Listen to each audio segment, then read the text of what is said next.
नमस्कार साथियों, स्वागत है आप सभी का इकोनॉमिक्स इनसाइट्स पर। मैं हूं निखिल वर्मा और आज हम बहुत अच्छी टॉपिक पढ़ने वाले हैं। दोस्तों, आज का जो हमारा टॉपिक है वो है समसीमांत तुष्टिगुण नियम, या इसको हम दूसरे शब्दों में कहें तो इसे बोलते हैं समसीमांत उपयोगिता का नियम। और जो यह नियम है यह उपभोग के नियम पर आधारित है, जो कि एक बहुत बेसिक ही आधार है। ठीक है, और चूंकि यह नियम जो है समसीमांत उपयोगिता नियम, तो इसको बोलते हैं उपभोक्ता का संतुलन।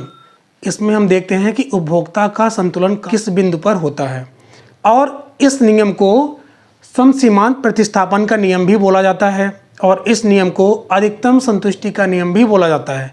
अलग अलग इसके नाम क्यों पड़े हैं और इसका क्या मतलब है, सब कुछ आज की वीडियो में बताएंगे। तो दोस्तों, जो ये समसीमांत तुष्टिगुण नियम है, इसको सबसे पहले मिस्टर एस गोसेन साहब ने बताया था। सबसे पहले गोसेन साहब ने इसके बारे में बताया था, और उसके बाद में इसका जो नामकरण समसीमांत तुष्टिगुण नियम पड़ा है, ये मार्शल सर ने दिया था। दोस्तों, इसकी कुछ मान्यता है, उस मान्यता को फॉलो करके, उस मान्यता को मान करके यह नियम काम करता है, यह नियम क्रियाशील होता है। मान्यता में क्या है, आइए देखते हैं। मान्यता में जो पहला मान्यता है वो है मुद्रा की सीमांत तुष्टिगुण स्थिर होती है। कहने का मतलब है कि जो आपके पास मनी है, जो कंज्यूमर के पास मनी होता है, उसका जो परचेजिंग पावर है यानी क्रय शक्ति है, वो क्या होनी चाहिए, स्टेबल होनी चाहिए, कांस्टेंट होनी चाहिए। उसमें कोई भी परिवर्तन नहीं होना चाहिए। मतलब कि अगर कंज्यूमर के पास 1 रुपये है तो 1 रुपये के बराबर ही क्रय शक्ति होनी चाहिए। कि मतलब कि अगर मान लीजिए कंज्यूमर के पास 1 रुपया है, 1 रुपये से कोई वो सामान खरीदता है, तो वो जो सामान खरीदता है 1 रुपये में, तो वो 1 रुपये में ही उतना सामान मिलना चाहिए। मतलब बाद में ऐसा ना हो कि 1 रुपये में उससे भी ज़्यादा सामान मिल जाए। इसलिए पहले ही बता दिया गया है कि कंज्यूमर की जो मुद्रा की क्रय शक्ति है या सीमांत तुष्टिगुण है वो कांस्टेंट होनी चाहिए, स्थिर होनी चाहिए। और यहाँ पर हमारी जो दूसरी मान्यता है वो है मनुष्य जो है विवेकशील प्राणी होना चाहिए। इसका क्या मतलब है कि इसका मतलब ये है कि अगर मनुष्य विवेकशील होगा, उसके पास बुद्धि होगी, उसके पास दिमाग होगा, तो भी वो अपने पास जो भी रिसोर्सेज है उसका किसी भी वस्तु पर अच्छे से क्या कर सकेगा, व्यय कर सकेगा। व्यय करने के बाद उसको जो उपयोगिता मिलेगी वो मैक्सिमम मिलेगी, ज़्यादा से ज़्यादा मिलेगी, अधिकतम मिलेगी। ठीक है, इसलिए बताया गया है कि जो कंज्यूमर है, जो प्राणी है, वो विवेकशील होना चाहिए। उसके बाद अगली मान्यता की बात करते हैं, जो बताता है वस्तु के सीमांत तुष्टिगुण का ज्ञान होना चाहिए। मतलब कि जो हमारा कंज्यूमर है उसको ये पता होनी चाहिए कि किस वस्तु से हमें कितनी ज़्यादा संतुष्टि मिलेगी। एक वस्तु से हो सकता है उसको ज़्यादा संतुष्टि मिला हो सकता है कि दूसरी वस्तु से उसको कम संतुष्टि मिलता हो। तो इस प्रकार का नॉलेज कंज्यूमर को होता है, ऐसी मान्यता है इस नियम के बारे में। ठीक है, उसके बाद जो बात करते हैं मान्यता में, वो है तुष्टिगुण का माप। कंज्यूमर की जो भी उपयोगिता होगी उसको हम मेजर कर सकते हैं, उसको हम माप सकते हैं। इसीलिए ये क्या है, किस बेस पर है, गणनावाचक अप्रोच पे है, जिसको मार्शल सर ने दिया है। जैसे कि मैंने आपको पहले ही बता रखा है पिछली वीडियो के माध्यम से। जिसको नहीं पता होगा वो हमारी प्लेलिस्ट में जाकर के देख सकता है, सारी डिटेल मैंने वहाँ पे दिया हुआ है। तो उसके बाद अब हम जान लेते हैं कि जो समसीमांत तुष्टिगुण नियम है वो क्या बताता है। बेसिकली आगे बढ़ने से पहले मैं एक बार इसी टॉपिक को ही एक्सप्लेन करना चाहूँगा। देखिए, लिखा है समसीमांत तुष्टिगुण नियम। सम का मतलब समान, सीमांत तुष्टिगुण मतलब होता है मार्जिनल यूटिलिटी, मतलब MU। MU क्या है, वो समान होना चाहिए। कहने का मतलब है कि जो आपकी अलग अलग वस्तुओं पर आप पैसे खर्च कर रहे हैं उससे जो मिलने वाली मार्जिनल यूटिलिटी है, सीमांत तुष्टिगुण है, वो समान होनी चाहिए। ठीक है, इस टॉपिक का मतलब ये होता है। अब हम डिटेल में चलते हैं। दोस्तों, कोई भी कंज्यूमर है, कोई भी उपभोक्ता है, उसके पास जो भी धन है, जो भी साधन है, उसके पास वो सीमित मात्रा में होते हैं। लेकिन उसकी तुलना में उसकी जो ज़रूरतें हैं, आवश्यकताएं हैं, वो बहुत ज़्यादा होती हैं। मतलब कि उसके पास जो लिमिटेड सोर्स हैं, सीमित साधन है, उससे वो अपनी अनंत आवश्यकताओं को पूरा नहीं कर सकता है। जैसे जैसे हम वस्तु की एक एक इकाई बढ़ाते जाते हैं, यानी अधिक से अधिक इकाई को कंज्यूम करते जाते हैं, उससे जो मिलने वाली हमारी मार्जिनल यूटिलिटी है, सीमांत उपयोगिता या सीमांत तुष्टिगुण है, वो क्या होती है, निरंतर घटते जाती है। यानी हमारी इकाइयाँ बढ़ती जाती हैं, लेकिन हमारी जो MU है, मार्जिनल यूटिलिटी है, वो घटती जाती है। तो कंज्यूमर क्या करता है कि वो जानता है, क्योंकि वो विवेकशील प्राणी है, उसको पता है कि हमें अपने पास जो भी रिसोर्सेज हैं उस रिसोर्सेज का यूज करके हम अलग अलग वस्तुओं को किस प्रकार से खरीदते जाते हैं। क्योंकि अलग अलग वस्तुओं को खरीदने पर, अलग अलग यूनिटों को लेने पर आपकी मार्जिनल यूटिलिटी घटती जाती है। तो कंज्यूमर ये सोचता है कि हम अपनी वस्तुओं को इस प्रकार से खरीदें अपने धन का यूज करके कि हम जो वस्तु हमें ज़्यादा उपयोगिता दे रही है सबसे पहले हम उसको खरीदें, उसके बाद जो उससे कम उपयोगिता दे रही है हम नंबर करते हैं। तो इस प्रकार से उसके पास जो भी रिसोर्सेज हैं वो उस रिसोर्सेज का यूज करके जो उसको ज़्यादा पसंद है, जो उसको ज़्यादा उपयोगी बनाता है वो उसको पहले खरीदता है, और जो उसको कम उपयोगी बनाता है उसको बाद में खरीदता है। ठीक है, तो इस प्रकार से वह अपने पास उपलब्ध संसाधनों का यूज करके जहाँ तक उसकी मार्जिनल यूटिलिटी, जब तक दोनों वस्तुओं की बराबर न हो जाए तब तक वो खरीदता रहता है। ठीक है, जिस स्थान पर अलग अलग वस्तुओं की मार्जिनल यूटिलिटी बराबर हो जाती है यानी MU बराबर हो जाती है, उस बिंदु पर उपभोक्ता संतुलित हो जाता है। यानी उस बिंदु पर उपभोक्ता क्या होता है, उसको अधिकतम लाभ होता है, यानी मैक्सिमम क्या होता है, एडवांटेज होता है या मैक्सिमम सेटिस्फैक्शन होता है। ठीक है, तो इसे गोसेन का दूसरा नियम भी कहा जाता है।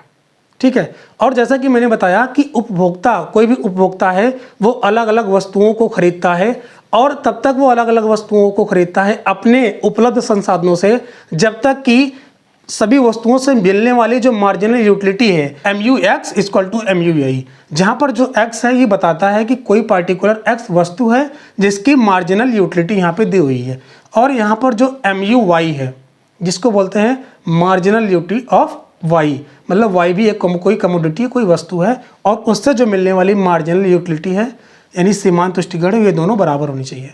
फिलहाल के लिए माना ये जा रहा है इस सिद्धांत में कि अभी हम दो ही वस्तु ले रहे हैं। ठीक है, हमारे पास दो ही वस्तु है और उस वस्तु पर हम अपने जो भी रिसोर्सेज हैं, जो भी हमारे पास धन है, उस धन का दोनों वस्तुओं पर खर्च करते हैं। जो दोनों वस्तुएं हैं उस दोनों वस्तुओं पर हमारी जो रिसोर्सेज हैं उसको मैं पूरा व्यय करूंगा, यानी उपभोक्ता उस पर पूर्ण व्यय करेगा। ये नियम की मान्यता है। अब हम देख लेते हैं कि किस प्रकार से आपका MU सभी वस्तुओं से, यानी दो वस्तुएं हम मान लिए हैं, तो दोनों वस्तुओं से मिलने वाली जो मार्जिनल यूटिलिटी है वो किस प्रकार से उपभोक्ता उस पर खर्च करके और एक मैक्सिमम सेटिस्फैक्शन को प्राप्त करता है। चलिए स्टार्ट करते हैं।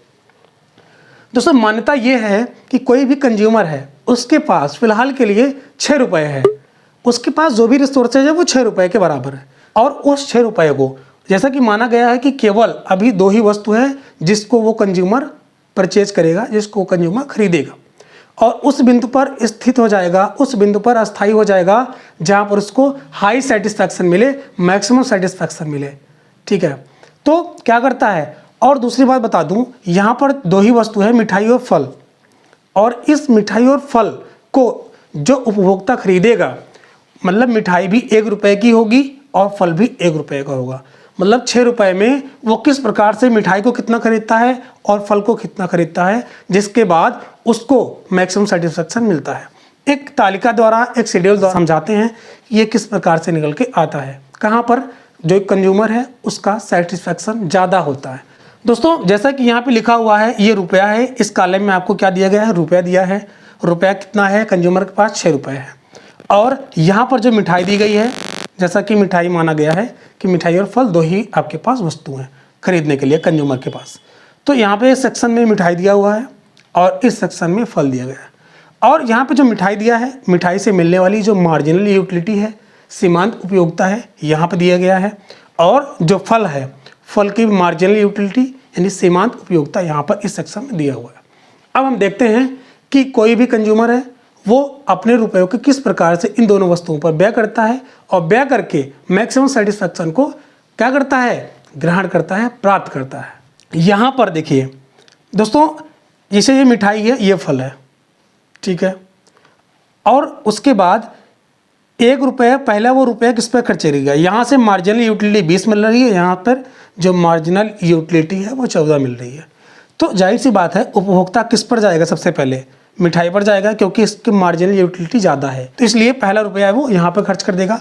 मान लीजिए पहला रुपया यहाँ पे खर्च कर दिया वो, ठीक है।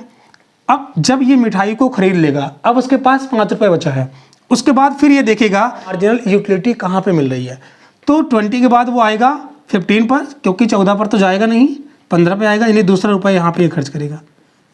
ठीक है, यानी 1 और 2 रुपये खर्च हो गया, अब बचा है 4 रुपये। उसके बाद 15 से आएगा कि 14 पे, क्योंकि 15 से 8 तो आएगा नहीं, उसको अपने पैसे को अच्छे जहाँ पर उसको मैक्सिमम सेटिस्फेक्शन मिले वहाँ पे जाएगा। तो 20 से 15 हुआ, यानी 1 और 2 रुपये खत्म हो गए। अब तीसरा रुपये वो यहाँ पे खर्च कर देगा। तो आपके पास क्या था, 6 रुपये था, यानी कंज्यूमर के पास वो 3 रुपये को फिनिश कर चुका है, 3 रुपये को खर्च कर दिया है। अब 20 उसको मार्जिनल यूटिलिटी मिठाई से, उसके बाद 15 जो मार्जिनल यूटिलिटी है वो भी मिठाई से मिली, और जो तीसरा रुपया है वो अपना कहाँ खर्च किया, फल पर खर्च कर दिया। अब वो देखेगा कि फिर मार्जिनल यूटिलिटी उसको सबसे ज़्यादा कहाँ मिल रही है। अब तीसरा के बाद वो चौथा रुपया खर्च करने वाला है, उसको टारगेट करना है, ये टारगेट उसका है कि उसको 6 रुपये पूरा खर्च करनी है, और उस 6 रुपये से उसको मैक्सिमम सेटिस्फेक्शन प्राप्त करना है। देखिए कैसे, तो 14 के बाद क्या करेगा वो, 10 या 8। तो जाहिर सी बात है मार्जिनल यूटिलिटी यानी MU ज़्यादा मिल रहा है 10, यहाँ पे 8 है, कम मिल रहा है, तो चौथा रुपये भी आपका यहाँ पे खर्च कर देगा। ठीक है, यानी ये 4 रुपये यहाँ पे खर्च कर देगा। अब देखिए, जब ये 4 रुपये यहाँ पे खर्च कर दिया, उसके बाद 5 रुपये खर्च करने की बात आती है। तो 5 रुपये कहाँ से खर्च करेगा, यहाँ भी 8, यहाँ भी 8, तो जाहिर सी बात है ये 5वां रुपये यहाँ खर्च कर देगा, और 6ठा रुपये यहाँ पे। ठीक है, मतलब कि इस प्रकार से उसके पास जो भी 6 रुपये हैं, उस 6 रुपये से मिठाई पे और फल पर वो इस प्रकार से व्यवस्थित किया कि उसको क्या है, मैक्सिमम सेटिस्फेक्शन मिलेगा। अब देखिए, यह जो नियम है वो नियम हमें यही बताता है कि हम अपने धन को इस प्रकार से खर्च करेंगे कि अंतिम रुपये से खर्च किए हुए पर जो हमारी वस्तु है, अंतिम वस्तु है, उससे जो मिलने वाली उपयोगिता है, मार्जिनल यूटिलिटी है, वो दोनों बराबर होनी चाहिए। यही है समसीमांत तुष्टिकोण नियम। अब देखिए, जैसा ही कि कंज्यूमर ने 5 रुपये और 6 रुपये यहाँ पे खर्च किया, चूँकि ये अंतिम वस्तु है और इससे मिलने वाली यूटिलिटी है यानी मार्जिनल यूटिलिटी ये 8 है, और इससे भी जो मिलने वाली मार्जिनल यूटिलिटी है वो भी 8 है। कहने का मतलब है कि MU और ये MU दोनों आपस में क्या है, इक्वल है। इसी प्रकार से अब क्या है, ये कंज्यूमर जो उपभोक्ता है मिठाई और फल के इस कॉम्बिनेशन से यानी इस संयोग से वो पूर्ण रूप से तृप्त हो जाता है, मतलब 6 रुपये पर उसको मैक्सिमम सेटिस्फेक्शन इस लेवल पर मिल जाता है। अब ये देखते हैं कि इसको कितना मार्जिनल यूटिलिटी मिली। ध्यान से देखिए, मिठाई को वो कितना, मिठाई देखिए, मिठाई का जो है वो उसको कितना मार्जिनल यूटिलिटी मिली। ठीक है, देखते हैं, ये 20 हो गया, ये 15 और ये 8। ठीक है, तो मिठाई से कितना मिल गया, 20 + 15 + 8, तो हो जाएगा 20, 10, 30, 5, 35, 35 और 8, 43। मतलब मिठाई से उसको कितनी मार्जिनल यूटिलिटी मिली, 43। अब हम देखते हैं कि उसको फल से कितना मिला। ठीक है, अब हम फल से चेक कर लेते हैं। फल से देखते हैं, 14 + 10 + 8। इस प्रकार से फल से उसको कितना मार्जिनल यूटिलिटी मिला है, फल से उसको 32, और मिठाई से कितना मिला है, मिठाई से उसको मिला है 43। इस प्रकार से वो जो दोनों वस्तुओं को क्रय करेगा, दोनों वस्तुओं को खरीदेगा, टोटल उसकी यूटिलिटी कितनी हो जाएगी, हो जाएगा 3, 2, 5, 4, 3, 7 यानी 75 यूटिल्स। जैसा कि मैंने शुरू में ही बताया था पिछली वीडियो के माध्यम से कि जो मार्जिनल यूटिलिटी होता है उसको यूटिल्स में हम मापते हैं।